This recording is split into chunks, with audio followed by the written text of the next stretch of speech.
বলে আমি রফিকুল ইসলাম যে আমার বাপ মা আমারে A B C D E F G H I J K L M N O P Q R S T U V W X Y Z এগুলো সব শিখাইছে, কোনোদিন ভাষায় বাড়ি দেয় নাই, কোনো শিক্ষকের বাড়ি দেয় নাই, আমি এগুলো সব শিখে ফেলছি। আমি এখন জাহাঙ্গীরনগর বিশ্ববিদ্যালয়ের প্রফেসর হইতেছি। মুফতি মুরগিসুরা শাহরিয়ার কবির তিনিও মাসলা দিচ্ছেন, লা ইকরাহা ফিদ্দীন, আল্লাহ কোরআনের মধ্যে বলেছেন তোমরা ধর্ম নিয়ে বাড়াবাড়ি করো না। মুফতি শামীম উসমান, মুফতি তাফস বসু, আরে আপনি হাসতেছেন, 22 বছর যাবত তাহাজ্জুদ কেমনে পড়েন? কি আছেন কেউ এনে? 22 বছর যাবত তাহাজ্জুদ পড়ে, আবার ডান্সের মধ্যেও আছে, ডিজে পার্টির মধ্যেও আছে। হিন্দুদের মাঝে গিয়া পূজাতে গিয়া কপালের মধ্যে এরকম হিন্দুদের যে কার্ড আছে এটিও লাগায়। তোর 22 বছরের 22 বছর না, আমি চ্যালেঞ্জ করে বলছি, হ্যাঁ চাতকের মুসলমান, সুনামগঞ্জের মুসলমান, আমি চ্যালেঞ্জ করে বলতে পারি হুজুরদেরকে সামনে রেখে, এখানে 22 দিন যদি এই শীতের রজনীতে কোন ব্যক্তি বলতে পারে আমি টানা 22 দিন ফজরের নামাজের সময় ঘুম থেকে উঠে ঠান্ডা পানি দিয়ে ওযু করে টানা 22 দিন ফজরের নামাজ জামাতে আদায় করেছি, আমি বলবো এই হলো এই জামানার আল্লাহর ওলি। জামানার আল্লাহর ওলি কি মনে করছেন? তাকওয়ার সর্বোচ্চ পর্যায়ে না থাকলে, আল্লাহর প্রতি ভয় না থাকলে, এই খাতা কম্বল লেপ তুষক ছাইরা আরামের ঘুম ছাইরা এই ঠান্ডা পানি দিয়ে ওযু করে নামাজ দাঁড়াইতে পারবেন? আর 22 বছর কি করছে? তাহাজ্জুদ ছাড়ে না। 22 বছর তাহাজ্জুদ ছাড়ে না। আবার আরেকজনে কি বলতেছে, আসলে 22 বছর না, আমি তো বলি যদি 22 বছর 22,000 বছর কেউ তাহাজ্জুদ পড়ে, আর যদি মূর্তির পক্ষে সাফায় গায়, আমার আল্লাহ তার 22 বছর না 22,000 বছরের তাহাজ্জুদ নর্দমায় নিক্ষেপ করে। এবার আসেন তাপস বসু, বিশাল বড় আলেম, এই কথাগুলো বলতাম না তো, বলতে হচ্ছে। আরে আপনি কোরআনের ব্যাখ্যা কার কাছ থেকে নেবেন? কার কাছ থেকে নেবেন আপনি কোরআনের ব্যাখ্যা? আসুন আমার কাছে, আমি বলে দিই কোরআনের ব্যাখ্যা কার কাছ থেকে নেবেন। এই যে জমি কাটছেন, এই জমিতে এখন মনে করেন যে ধান শেষ, আবার তো জমি চাষ করবেন, তো এক ছেলে তার মারে বলতেছে, মা যদি এই আরেকবার চাষ করার আগে আমার বিয়ে না করাইবা তাইলে খেতে কাজ করতে যাবো না। আলটিমেটাম কি ম্যাডাম? আলটিমেটাম দিচ্ছে, জমিতে চাষ করতে যাব, এর আগে বিয়ে করাইতে হবে, জমি চাষের সময় আসা হয়। মা অনেক খোঁজাখুঁজি করছে, দেখছে, কিন্তু মিলাইতে পারে না। এবার ছেলে চাষ সময় হয়ে গেছে, ক্ষেতের মধ্যে জমির মধ্যে লাঙ্গল চলে গেছে। লাঙ্গল বুঝুন তো আপনারা নাকি করেন? ট্রাক্টর লাঙ্গল নাকি আর কিছু আছে?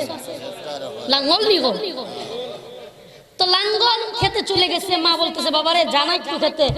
কয় না আমি যাবো না, আমি কইছিলাম না তোমারে? কয় বাবা যা যা, তুই পুত্রে যা। হ্যাঁ সুন্দর কোট টুট লাগায়া একদম প্যান্ট শার্ট পইরা যাইতেছে গা, বাড়ি ছেড়ে দিব আর থাকবো না বাড়িতে, কইছিলাম যা হয় না। রাস্তায় গেছে, মা দূর থেকে ডাকে বাড়ি থেকে, মা বাবারে আয়া পর আয়া পর।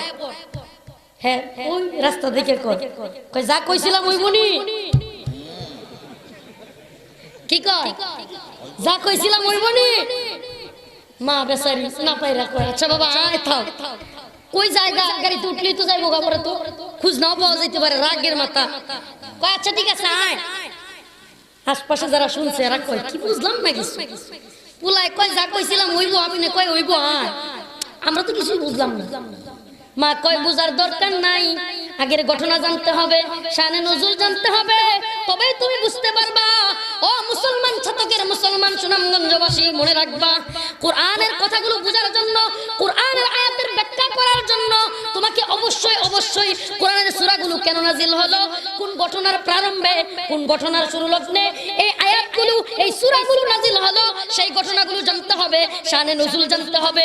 ভিতরের ব্যাখ্যা না থাকলে, ভিতরের গভীরতা না থাকলে কোরআনের ব্যাখ্যা তোমার দ্বারা করা কখনোই গ্রহণযোগ্য হবে না। ওই যে মা কইছে, বুলাই কইছে হইব নি, মা কইছে হইব, বুঝা বলছে কেন? আগের ঘটনা ভিতরের ঘটনা। এখন তুমি যে লাকুম দীনুকুম ওয়ালিয়া দিন বলছো, লাকুম দীনুকুম ওয়ালিয়া দিন আল্লাহ কেন বললো, তার নবীকে কেন বলতে বললো, কোরআনে কেন আসলো, তুমি তো কেন জানো না? তুমি তো আয়াতের শাব্দিক অর্থ বলে গুগলে সার্চ দিয়া অথবা কি বলে ইউটিউব মুফতির সাথে জিজ্ঞেস কইরা বা বিভিন্ন ভাবে তুমি লাকুম দীনুকুম ওয়ালিয়া দ্বীনের ব্যাখ্যা করতেছো, লা ইকরাহা ফিদ দ্বীনের ব্যাখ্যা করতেছো, কিন্তু তুমি যে আদৌ যে ব্যাখ্যা তুমি করতেছো আদৌ সেটা ঠিক কিনা সেটা তো তুমি জানোই না। কিভাবে জানবা তুমি? কোরআনের ব্যাখ্যা করার জন্য হুজুররা এখানে আছেন, অনেকগুলো জ্ঞানের দরকার। এর মধ্যে সর্বপ্রথম জ্ঞান যেটা একবার লাগবেই ফরজ, এটা হলো কোরআনের সহিহ শুদ্ধ তিলাওয়াত। কারণ তোমার যদি জিজ্ঞেস করা যায়, হে মুফতির দলের মুফতি শামীম ওসমান তাপস বস্য, কোন একটা কি পারবা? কোরআনের যে সূরাতুন নাসের একটা আয়াত আছে, আল্লাযী ইউওয়াসওয়িসু ফি সুদুরিন নাস, পারবা আয়াত বলতে?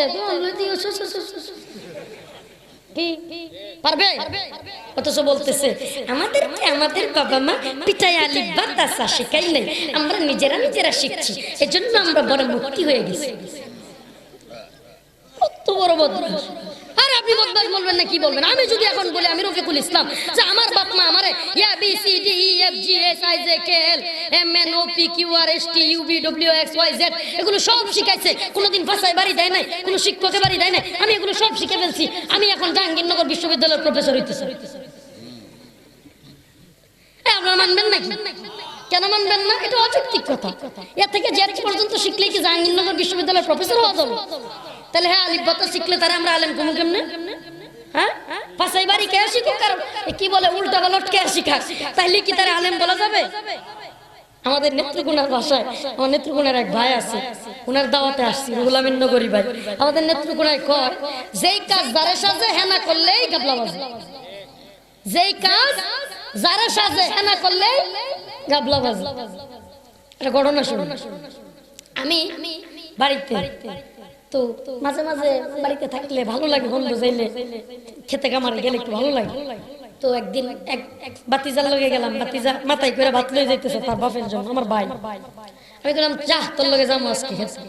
যাওয়ার পরে দেখি ভাইয়ে হাল চাষ করতেছে, ওই যে লাঙ্গলের পিছনে যে জোয়াল গরুর দুই কাঁধে দেয়, এটা কি করেন?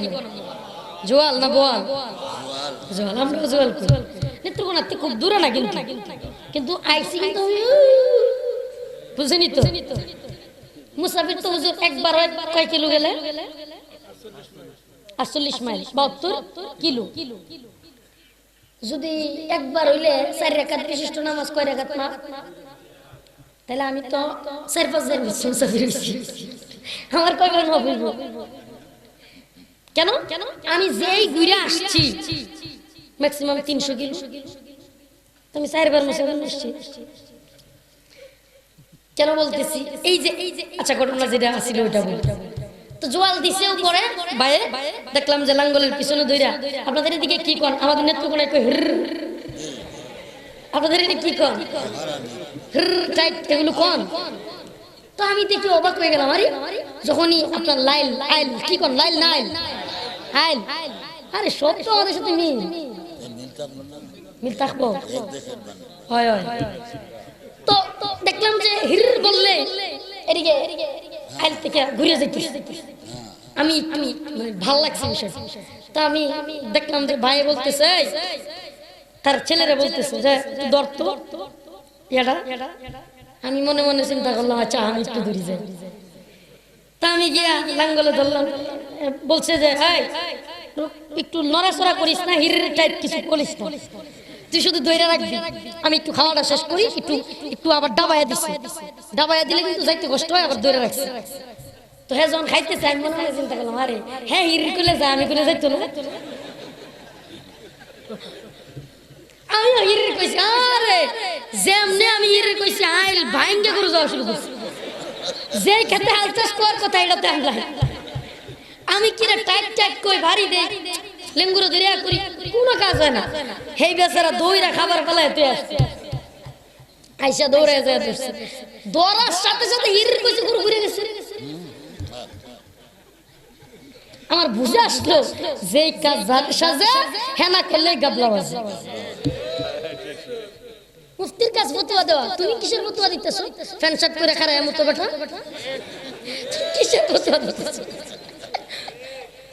মুফতি আমি কেরাম ফতোয়া দিবে, মুফতিয়ানে কেরাম 14 বছর 15 বছর পড়ালেখা করছে, তারপরে ফতোয়া গুলো দেখছে, ফতোয়ার উসুল পড়ছে, ফতোয়া দেওয়ার যেই নিয়ম পদ্ধতি আছে সেটা জানছে, তারপরে একজন ফতোয়া বড় একজন মুফতির কাছ থেকে প্র্যাকটিক্যালি এটার একটা দরস নিয়েছে, তারপরে অনেক কিছু করার পরে সে ফতোয়া দেয়। তাও কি আমাদের বড়রা বলেন ফতোয়া দিবা না, মুফতি হলেও ফতোয়া দেওয়া যাবে না?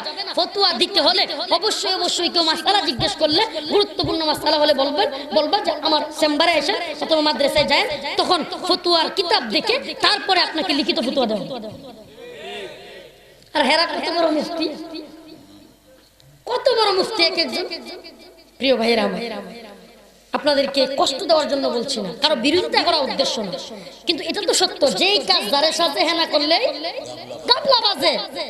আমার কাজ বক্তাগিরি করা, আমি যদি হিরির কইতে যাই তাহলে বেজাল বাজছে কিনা? কারণ হিরির কোনেওয়ালা যদি বলে আচ্ছা তুই আজকে যাওয়ার দরকার নেই, আমি তো তোরই ভাই, আজকে ওয়াজটা আমি করি, আর তো ফ্যান গরম হয়ে একবারে জায়গায় এসে যারা যেই কাজ সাজে, যেই কাজ যার ইজি হয়ে গেছে, ইজি, তার জন্য সেই কাজ। প্রিয় হাজির, কথাগুলো বলতাম না, আজকে আমাদেরকে একের পর এক অপব্যাখ্যা। মুফতি মুরগিসুরা শাহরিয়ার কবির তিনিও মাসআলা দিচ্ছেন, লা ইকরাহা ফিদ্দীন, আল্লাহ কোরআনের মধ্যে বলেছেন তোমরা ধর্ম নিয়ে বাড়াবাড়ি করো না। বলছে শুনুন না আপনারা, লা ইকরাহা ফিদ্দীন আল্লাহ বলছে। আরে বেয়াকুব শুনে রাখো, আল্লাহ রাব্বুল আলামিন আয়াতে কারিমার মধ্যে কি বলেছে, এই আয়াতে কারিমার অর্থ তুমি কি বুঝবা? তোমার যারা উত্তরসূরি, তুমি যাদের প্রেতাত্মা, সেই আবু জাহেল, উতবা, শাইবারা আমার নবীকেও বলেছিল ও মুহাম্মদ তুমি যে আয়াত বলো এগুলো কোনো আয়াত না, এগুলো আল্লাহ প্রদত্ত ঐশী কোনো বাণী না, তুমি মুহাম্মদ এগুলো বানায়া বানায়া বলো নাউজুবিল্লাহ। বলছিল না? আমার নবীকে আল্লাহ বলে দিয়েছিলেন ও নবী আপনি এদেরকে চ্যালেঞ্জ করে দেন। তাফসীরের কিতাবের মধ্যে মিশকাত শরীফের, আমাদের তো মিশকাত বলে, আপনাদের সিলেটে আবার কওমিরি অন্যান্য সিলসিলা আছে, মিশকাতটা আপনারা কি বলেন? মিশকাত, মিশকাত জামাতে একটা তাফসীরের কিতাব পড়ানো হয়, তাফসীরে বাইজাবি। তাফসীরে বাইজাবির মধ্যে আল্লামা নাসিরউদ্দিন বাইজাবি রাহিমাহুল্লাহ লিখেন, ও পৃথিবীর মানুষ তোমাদেরকে জানায়া যায়, ও সুনামগঞ্জের মুসলমান, আমার আল্লাহ তার নবীকে বলেন নবী আরবের যে সমস্ত ফাসিহ বালিগ সাহিত্যিকরা বলে আপনি কোরআন বানায়া বানায়া বলতেছেন, এটা আমার পক্ষ থেকে না, তাদেরকে আপনি বলে দেন। তাফসীরে বাইজাবির মধ্যে আল্লামা নাসিরউদ্দিন বাইজাবি রাহিমাহুল্লাহ লিখেন, আল্লাহ পাক তাদেরকে চ্যালেঞ্জ করে দিলেন, চ্যালেঞ্জ জানায়া দিলেন। কি সেই চ্যালেঞ্জ? ফাতাহাদ্দা বিআকসারি সূরাতিন মিন সুওয়ারিহি, তাদেরকে বলা হলো তোমরা যদি নবী মুহাম্মদুর রাসূলুল্লাহ এর আয়াতগুলোকে, কোরআনের ঐশী বাণীগুলোকে তার বানোয়াট কিছু মনে করো, তবে আমি আল্লাহ তোমাদেরকে চ্যালেঞ্জ চালিয়ে দিতে চাই, চ্যালেঞ্জ চালিয়ে দিতে চাই। ফাতাহাদ্দা বিআকসারি সূরাতিন মিন সুওয়ারিহি, পারলে একটা আয়াত, এত বড় সূরার দরকার নাই, পৃষ্ঠার পৃষ্ঠা সূরার দরকার নাই, পারলে ছোট থেকে ছোট, আদনা থেকে আদনা, ফাতাহাদ্দা বিআকসারি সূরাতিন মিন সুওয়ারিহি, একটা সূরার ক্ষুদ্র অংশ পারলে একটু লেখা দেখাও। আল্লাহ তাআলা চ্যালেঞ্জ করে দিলেন, হেরাও চ্যালেঞ্জ গ্রহণ করলো। চ্যালেঞ্জ গ্রহণ করছে না? এখন চ্যালেঞ্জ গ্রহণ করে কি করছে তারা? বুদ্ধিজীবীদের এক টিম গঠন করছে, বিশাল বড় টিম। সূরা বানাইতেই হবে, মুহাম্মদকে অপমান করতে হবে, মুহাম্মদ এগুলো বানায়া বলে নাউজুবিল্লাহ, মানে তাদের ভাষায় মুহাম্মদ বলতেছি, সাবধান, এটা কি কেউ গুস্তাগি মনে করবেন না, তারা কি সাল্লাল্লাহু আলাইহি সাল্লাম করবে? এজন্য কথা বলা যে তাদের যে ভঙ্গি সেখানে বলতেছি, আমরা আমাদের নবীকে অবশ্যই বললে সাল্লাল্লাহু আলাইহি ওয়াসাল্লাম বলতে হবে। প্রিয় ভাইরা, রাসূলুল্লাহ সাল্লাল্লাহু আলাইহি ওয়াসাল্লামকে বলতেছে মুহাম্মদ তুমি তো বানায়া বানায়া বলো, আমরা কোরআন বানায়া দেখায় দিব।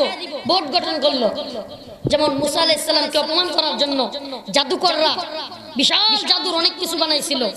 তাদের উদ্দেশ্য কি? মুসার এই জাদু এটা আল্লাহ প্রদত্ত না, মুসা নিজে বানায়, মুসা জাদুকর, মুসা নবী না, এগুলো বলতো। ঠিক তেমনি ভাবে আমার আপনার নবীকেও তারা বলতো তুমি বানায়া বানায়া বলো। আমার নবী চ্যালেঞ্জ জানায় দিলেন, তখন তারা চ্যালেঞ্জ গ্রহণ করলো। এই চ্যালেঞ্জ বোর্ড যেগুলো গ্রহণ করছিল, প্রায় ব্যক্তির চিন্তা করতে করতে সামনের দিকে চুলগুলো ছিল না, টাকলু হয়ে গেছিল।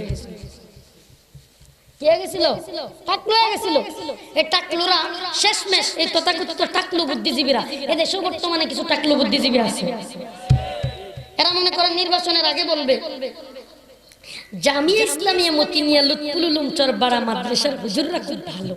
নির্বাচনের আগে হুজুরদেরকে নিয়ে চলতে আমাদের ভালো লাগে, আমরা হুজুরদেরকে ভালোবাসি, হুজুরদেরকে নিয়ে চলবো, হুজুর আপনারা আমাদের জন্য দোয়া করবেন। ভোটের পরে জামিয়া লুৎফুল উলুম চরবাড়া মাদ্রাসার হুজুররা পাপনগরী হুজুরের পক্ষে বলে এরা জঙ্গি। কি সুন্দর পল্টিবাজি, চিন্তা করে। আমাদের নেত্রকোনার ভাষায় বলে বুড়ের আগে সান্দু সাসাই কলো আমাকে রে, এমপি যদি হইতাম পারি দিমু গুলা বরে, এমপি হইয়া দেখা গেল সাসার নাগাল কেডা পায়, আমরা গরিব আমাকে রে দেখার মতো কেউ আসলেই কেউ নেই। আগে কি কয় হুজুররা খুব ভালো, আমরা হুজুরদেরকে নিয়ে চলতে চাই। মাশাআল্লাহ হুজুররা যেই কাজ করতেছে, হুজুরদেরকে ছাড়া তো জানাজা পড়া যাবে না, জানাজা পড়া যাবে না, বিয়ে পড়া যাবে না, হুজুরদেরকে ছাড়া তো চলা সম্ভব না। কত সুন্দর সুন্দর কথা। আবার বলটি নির্বাচনের পরে হুজুররা জঙ্গি, হুজুররা মৌলবাদী, হুজুররা উগ্রবাদী, এই সেই দালালের দল। আগে কি হয়েছিল? ভিডিও ফুটেজ আছে অনেকে, এরা এই এক কথা কইছে, এই আরেক কথা কইছে, এগুলো ভিডিও ফুটেজ আছে। টাকলু নাম কইতাম না, মানে মাথায় এদের বুদ্ধিজীবী বেশি যেগুলো হয়ে যায়, কোরআন অবমাননা করে, এদের বেশিরভাগ মাথায় শুনতে হয় না। আবার আবার এই বুঝেন, কোরআন যারা মানে এদের জাতের চুল নাই, এদেরকে আবার এটি বললেন বলতে মন চায়, অবাক করা বিষয়। প্রিয় ভাইরা, এরা বুদ্ধি কইরা এক সূরা বানাইলো, সূরার নাম হলো সূরাতুল ফিল। সূরার নাম কি? হাতি। সূরাতুল ফিলের নকল। আমাদের সূরা কি? ألم تر كيف فعل ربك بأصحاب الفيل ألم يجعل كيدهم في تضليل। তারা উল্টা সূরা বানাইছে। الفيل ما الفيل وما أدراك ما الفيل له ذنب صغير وخرطوم طويل। সূরার অর্থ শুনবেন। আলফিল একটা হাতি, মালফিল হাতি কি?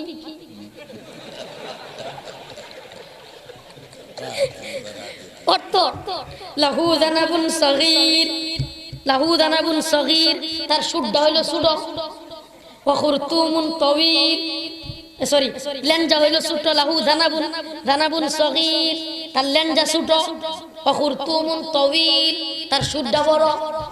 এজন্য সূরা। কোন সূরার বিরুদ্ধে তারা বানাইছে? আল্লাহ যে সূরা নাযিল করছে, আলাম তারা কাইফা ফাআলা রাব্বুকা বিআসহাবিল ফিল আলাম ইয়াজআল কাইদাহুম ফি তাদলিল। আলাম তারা, আপনি কি দেখেননি? কাইফা ফাআলা রাব্বুকা বিআসহাবিল ফিল, আপনার রব, আপনার প্রভু ওই হস্তিওয়ালাদের কি পরিস্থিতি করেছিল। কত সুন্দর অর্থ না? অর্থ আছে না নাই? আলাম ইয়াজআল কাইদাহুম ফি তাদলিল, তাদের চক্রান্ত আপনার প্রভু কিভাবে নস্যাৎ করে দিয়েছিল। কত সুন্দর অর্থ।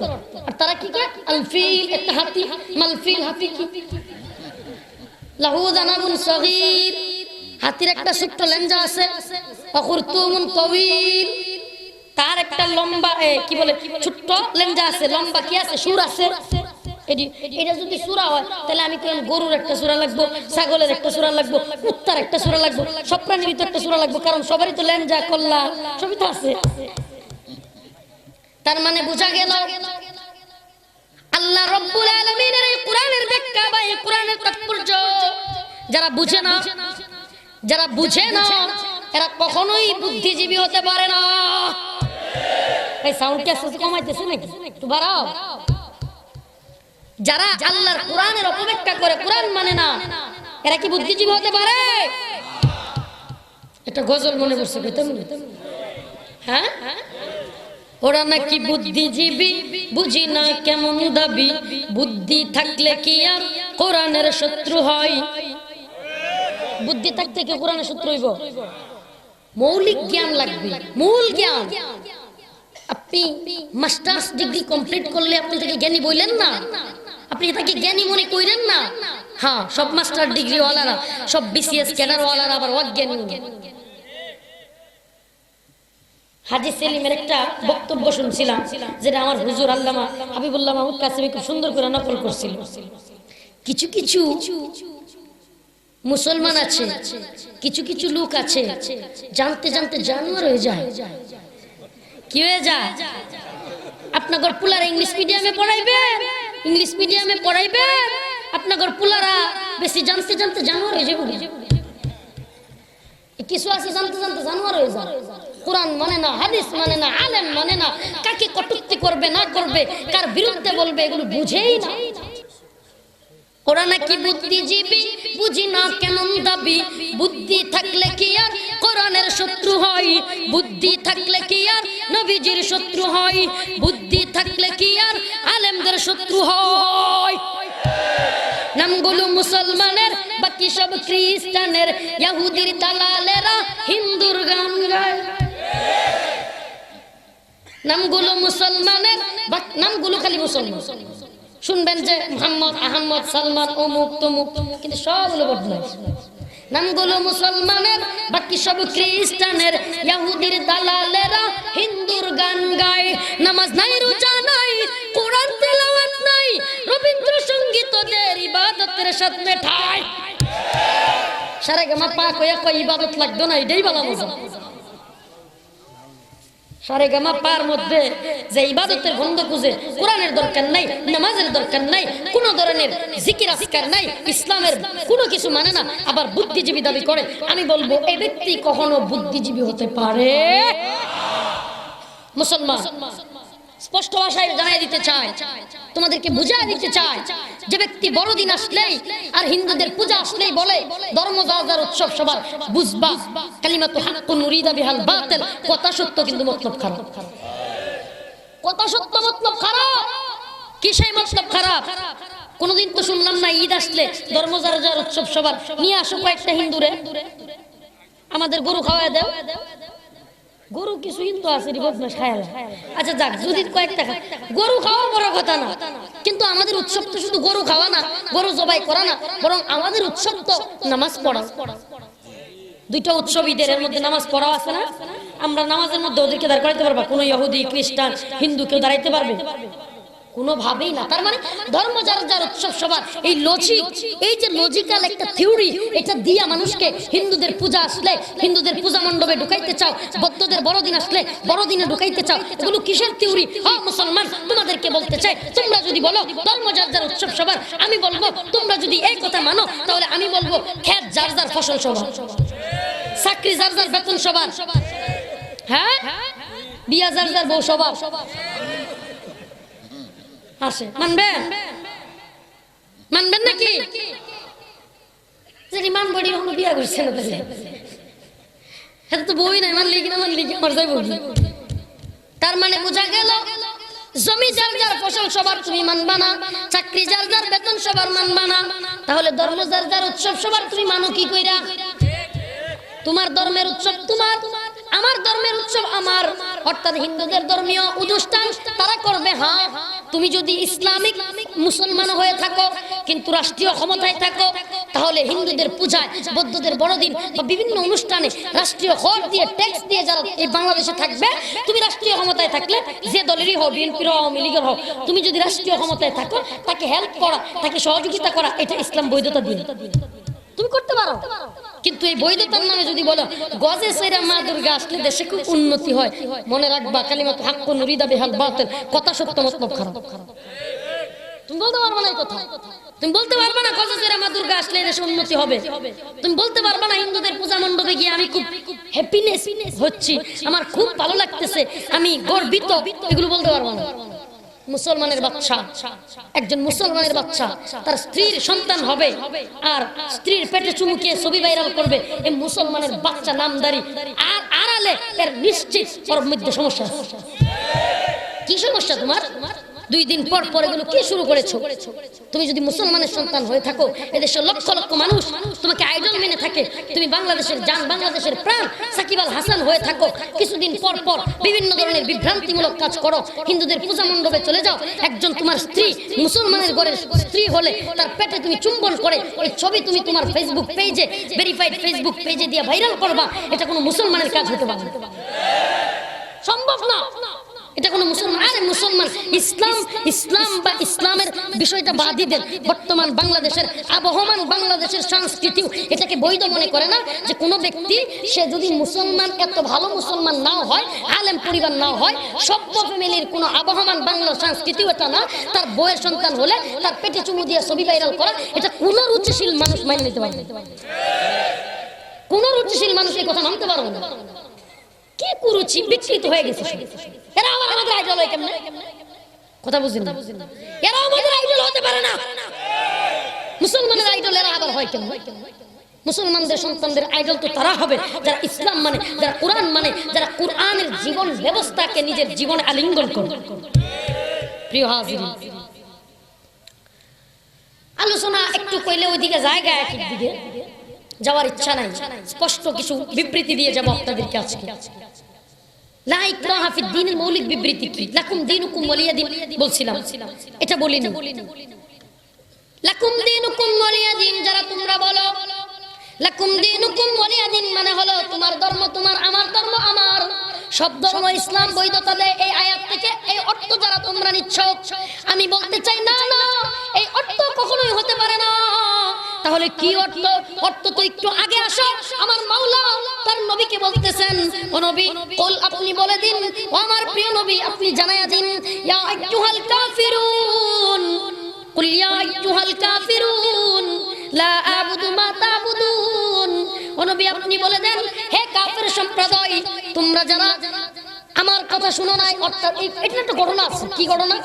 ইহুদিদেরকে সাথে নিয়ে, খ্রিস্টানদেরকে সাথে নিয়ে রাসূল সাল্লাল্লাহু আলাইহি সাল্লাম একটা যুদ্ধে মুশরিকদের বিরুদ্ধে যাইতে চাইছিলেন। তখন ইহুদিদেরকে, খ্রিস্টানদেরকে, তারাও যেহেতু আহলে কিতাব, ইহুদিরা হলো তাওরাতের অনুসারী আর ইনজিলের অনুসারী হলো খ্রিস্টানরা, তাদেরকে নিয়ে রাসূল যুদ্ধে যাইতেছে চাইছিলেন, কিন্তু তারা যুদ্ধে যাবে না। শেষমেশ তারা কি করলো? নবীকে অ্যাভয়েড করলো, নবীর সাথে যুদ্ধে যেতে রাজি হলো না। তখন আল্লাহ তাআলা তার নবীরে বললেন, ও নবী আপনি তাদেরকে জানায়া দেন, লা আ'বুদু মা তা'বুদুন ওয়ালা আনতুম আ'বিদুনা মা আ'বুদ ওয়ালা আনা আ'বিদু মা আ'বাদতুম। হে নবী আপনি জানায়া দেন, তোমরা যার ইবাদত করো আমি মুহাম্মদ তার ইবাদত করি না, আমি মুহাম্মদ যার ইবাদত করি তোমরা তার ইবাদত করো না। তার মানে হলো লাকুম দীনুকুম ওয়ালিয়া দিন, অর্থাৎ তোমরা যার ইবাদত করো তার ইবাদত আমরা করি না। অর্থাৎ হলো ইহুদি খ্রিস্টানরা, তোমরা যাদেরকে প্রভু মানো, খ্রিস্টানরা ঈসা আলাইহিস সালামকে, খ্রিস্টানরা মরিয়মকে প্রভু মানো, তাদের ইবাদত করো, কিন্তু আমি মুহাম্মদ তাদের ইবাদত করি না, তাদেরকে মানি না। আবার আমি যে এক আল্লাহর ইবাদত করি, তোমরা সেই এক আল্লাহর ইবাদত করো না। এর মানে হলো তোমাদের যারা আমার সাথে যুদ্ধে আসে নাই, নবী আপনি বলে দেন আপনি যুদ্ধ করেছেন, আপনার লাকুম দীনুকুম ওয়ালিয়া দিনের মানে হলো ধর্ম নয়, দীনুকুম দ্বারা এখানে ধর্ম উদ্দেশ্য নয়, বরং এই লাকুম দীনুকুম ওয়ালিয়া দিন দ্বারা উদ্দেশ্য হলো, লাকুম দীনুকুম ওয়ালিয়া দিন হলো তোমাদের যেই কাজ করতেছো সেটার কর্মফল তোমরা পাবা। আর আমি যেই কাজ করেছি, জিহাদে অংশগ্রহণ করেছি, আমার জিহাদে অংশগ্রহণ কারণে প্রতিদান আমি আমার জিহাদের প্রতিদান পাবো, আমাকে আল্লাহ তাআলা প্রতিদান দিবে। আর তোমরা যে করো নাই এর প্রতিদান তোমরাও পাবা। এই হলো লাকুম দীনুকুম ওয়ালিয়া দিন, তোমার কাজের প্রতিদান তোমার, আমার কাজের প্রতিদান আমার। এটাই হলো লাকুম দীনুকুম ওয়ালিয়া দিনের মৌলিক বিবৃতি। লাকুম দীনুকুম ওয়ালিয়া দিনের মৌলিক বিবৃতি তোমার ধর্ম তোমার, আমার ধর্ম আমার না, বরং লাকুম দীনুকুম ওয়ালিয়া দিন বলতে চাই তোমার কাজের কর্মফল, তুমি যেই কাজ করবা, মদ খাইবা, গাঁজা খাইবা, জিহাদে যাইবা না, মুনাফিকি করবা, তোমার কর্মফলের দায়ভার, তোমার কর্মফলের প্রতিদান তুমি পাবা। আমি মুহাম্মদুর রাসূলুল্লাহ, আমি যেই কাজ করেছি, আমি যে জিহাদ করেছি, ইসলামের পক্ষে কাজ করেছি, আমার প্রতিদান আমি পাবো, আমার সাহাবায়ে কেরাম সেই প্রতিদান ভালো পাবো। প্রিয় ভাইরা আমার, প্রিয় মুসলমান বাবাজিরা, আজকে আমাদেরকে অপব্যাখ্যা করে শোনানো হয়, বারবার আমরা অপব্যাখ্যার শিকার। আমরা মনে করতেছি মতানৈক্যের বেড়াজালে সাধারণ মানুষ আজ বড়ই বিপাকে আছি। আমরা উলামায়ে কেরাম বিভিন্ন দলে বিভক্ত। আমি যাব কোন দল? আপনার কোন দলে যাওয়ার দরকার নাই। আরে আল্লাহ তো পাগলের বিচার করবে না। জুনুন, যে ব্যক্তি পাগল তার বিচার আল্লাহ করবে। তিন ব্যক্তির কাছ থেকে আল্লাহ কলম উঠায় নিছে, কলম উঠায় নিছে, মানে আল্লাহ তাআলা ফেরেশতাদেরকে বলছে এই তিন ব্যক্তির নামে কিছু লিখো না, কলম উঠায় না হয়েছে। কোন তিন ব্যক্তি? ঘুমন্ত ব্যক্তি। কি ঘুমন্ত ব্যক্তি? পাগল। যে পাগল তার কাছ থেকে কলম উঠায় নেওয়া হয়েছে। ঘুমন্ত ব্যক্তি নাইম, সে ঘুমের ঘরে কি করছে না করছে, কার কোন জায়গায় হাত গেছে না গেছে সে জানে। ঘুমের মধ্যে স্বপ্নে কি দেখছে না দেখছে সে জানে। ঘুমন্ত ব্যক্তির কাছ থেকে কলম উঠে নেওয়া হয়েছে, জুনুন পাগল তার কাছ থেকে কলম উঠে নেওয়া হয়েছে। তার মানে হলো যে ব্যক্তি পাগল তার শাস্তি হবে না, আপনার আমার যাদের আকল আছে আকলমন্দ সে ব্যক্তির বিচার হবে। এর মানে বোঝা যায় আপনার আকলে যদি ধরে এই আলেম ভালো, তাহলে সেই আলেমকে অনুসরণ করতে হবে। প্রিয় ভাইরা, লম্বা করতে চাই না, রাত করে 12টা 15 কিছুই না, সারবেন না আপনারা।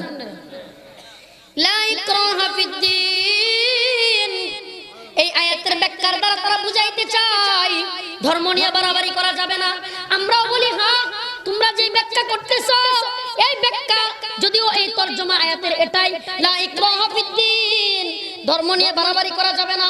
হ্যাঁ, কিন্তু তুমি শাহরিয়ার কবির, তুমি মুফতি শামীম ওসমান যে কথা বলতেছো যে ধর্ম নিয়ে বাড়াবাড়ি করা যাবে না, এর অর্থ হলো আমরা বুঝাইতে চাই ধর্ম নিয়ে তোমরা বাড়াবাড়ি করতে পারবে না। ও মৌলবাদীরা, ও কাটমুল্লারা, যে ব্যক্তির মন চাইবে মূর্তির পক্ষ থাকবে, যে ব্যক্তির মন চাইবে মদ খাবে গাঁজা খাবে, যার মন চাইবে পর্দা করবে না, এই হলো লা ইকরাহা ফিদ্দীনের মৌলিক বিবৃতি।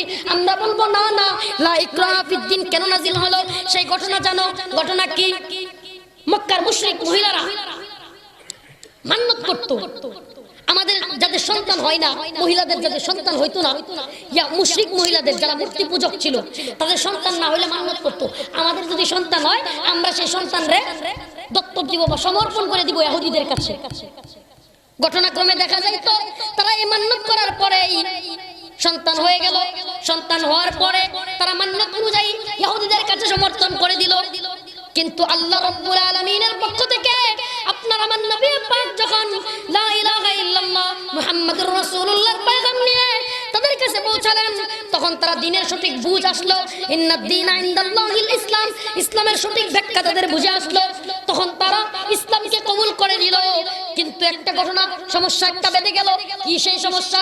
মুশরিক থাকা অবস্থায় তাদের সন্তান না হওয়ার কারণে তারা মান্নত করেছিল তারা ইহুদিদের কাছে সন্তানদেরকে সমর্পণ করবে, করে দিয়েছে। কিন্তু এখন যে তারা মুসলমান হলো, এখন তো তারা ইহুদিদের কাছ থেকে সন্তান আনতে পারতেছে না।